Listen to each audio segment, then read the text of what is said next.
Jamie Boyer. I'm out here in the Catskill woods with my kids.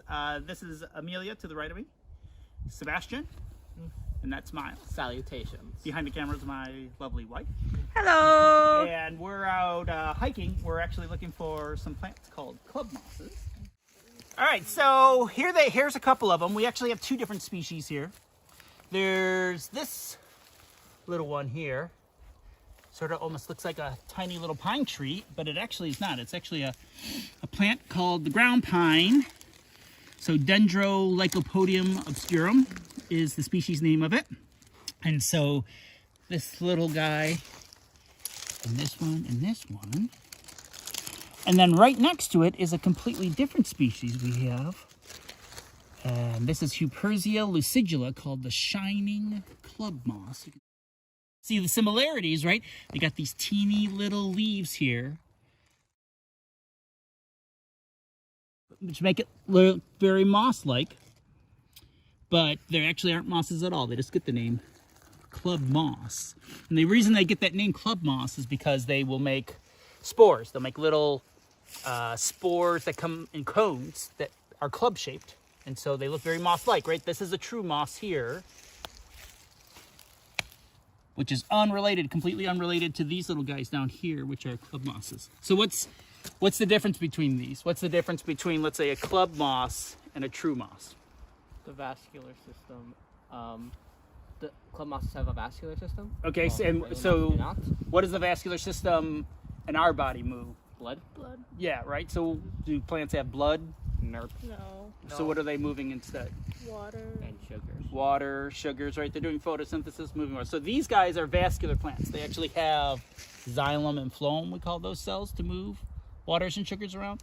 Our friends here, the true mosses, don't actually have those. They're so little, they don't actually really even need them.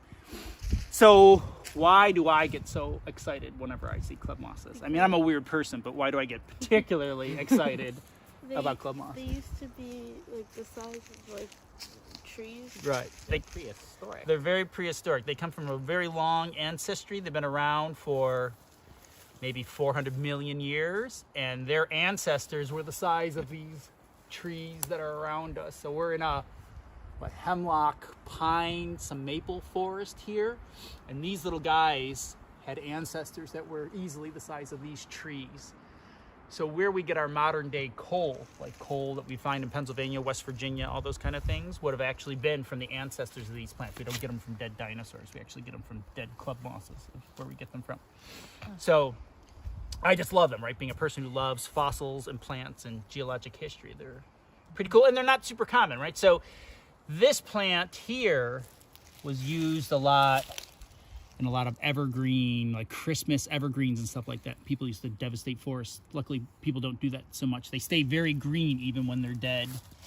And the other cool thing about some of these plants, right, is they make, in their little clubs where the spores are, those spores have a lot of oils inside of them that are actually flammable. And so if you've ever seen those old-timey 1800, you know, you ever see those guys with the cameras, and it's like the 1800s, and they're like, everybody smile, and all of a sudden you see this big, poof, this big flash.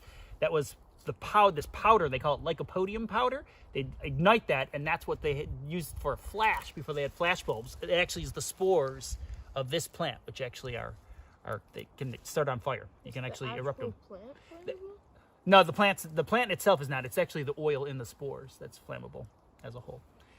So, as I said, I absolutely love these little guys. They're so cute. And I think the other thing that's really interesting is around us, we can basically see lots of beautiful rock outcrops. And a lot of these rocks are from 380 million years old, the late Devonian. So here are our little plants here living amongst the rocks of basically when they were soils back in the day, their ancestors would have lived on. That kind of stuff makes me giddy. All right, that's all from us. Hope everybody's having a good day. Take care. Bye.